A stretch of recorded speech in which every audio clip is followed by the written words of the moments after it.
खिलाफ लगातार अभियान जारी है और इसी कड़ी में नागौर के पास भदवासी गांव में नकली खाद बनाने की फैक्ट्री पर छापामार कार्रवाई की गई है और इस दौरान करीब 3028 बैग सफेद रंग के बरामद किए गए। तो वहीं ग्लेयर एग्रो के नाम से छपे करीब 190 बैग वहां से बरामद हुए, जिनको जब्त करने के बाद कोऑपरेटिव डिपार्टमेंट को सुपुर्द किया गया,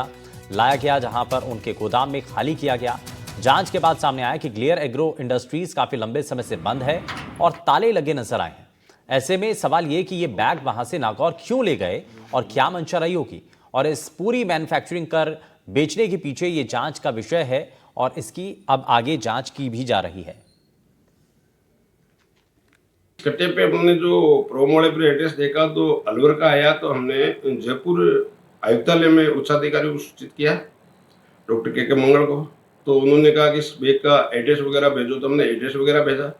तो वहाँ से क्या है कि अलवर जॉइंट डायरेक्टर कार्यालय को सूचित किया गया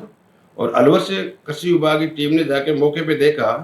तो वो फैक्ट्री वहाँ पे बंद पाई गई। मौके पे ताला तोड़ा गया, ताला तोड़ के और उन लोगों ने अंदर घूम के देखा तो वहाँ घास नज़र आ रहा था। तो उन्होंने ये बताया कि इस नाम की फैक्ट्री लाइसेंस इस नाम से जिस जगह से ले रखा है वहाँ ये बंद पड़ी है काफ़ी समय से। तो ये एक तरीके का अवैध और नकली की श्रेणी का ही हो गया,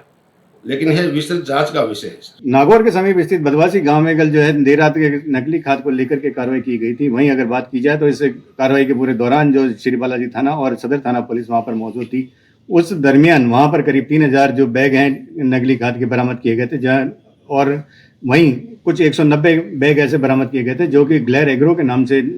कंपनी है उसके नाम से बनाए हुए बैग थे, जिसको करीब बरामदगी करने के बाद में जब इस बारे में पड़ताल की गई तो सामने आया कि ये जो है ग्लेयर एग्रो इंडस्ट्रीज़ है ये अलवर स्थित है। और वहाँ पर जो इसकी जानकारी दी गई तो वहाँ के स्थानीय जो विभाग के अधिकारी हैं उन्होंने मौके पर पहुँचकर जब इस बारे में पड़ताल की तो सामने आया कि जो ये ग्लेयर एग्रो इंडस्ट्रीज़ है ये बड़े लंबे समय से वहाँ पर बंद पड़ी है और उसी के नाम के जो ये कट्टे बैग थे खाद बनाने के, अब ये नागौर कैसे पहुँचे, भदवासी गाँव में इनकी किस तरीके से लाया गया और क्या इनकी बीच की अंडरस्टैंडिंग रही होगी, या ये कहा जाए कि उस कंपनी के नाम से यहाँ पर बना करके नकली खाद बेचने के काम किसानों के लिए किया जा रहा था। इस पूरे मामले को लेकर के जांच पड़ताल शुरू की गई है और पूरे मामले में एफआईआर भी दर्ज हुई है, जिसमें जो माल बरामद किया करीब 3000 कट्टे सफ़ेद बैग हैं और उसके अलावा प्रिंटेड बैग जो करीब 190 बैग बरामद किए गए थे, जिनको कि नागौर जो आईएफसी का गोडाउन है वहाँ पर लाके रखे गए हैं, उनको जब्ती की गई है और उसको लेकर के लगातार जाँच की जा रही है और सैंपलों को जाँच के लिए जो कृषि विभाग की प्रयोगशाला है वहाँ पर भेजा गया। उसकी रिपोर्ट करीब 15 दिन बाद आने के बाद में स्पष्ट हो पाएगा कि आखिर ये जो खाद बनाई गई है, डीएपी बनाई गई है, किस तरीके की थी, क्या इसमें मिलावटें की गई और कौन कौन से जो इसके अंदर केमिकल मिक्स किए गए थे वो किस स्थिति के थे। हाँ, ये जरूर कहा सकता है कि जो ये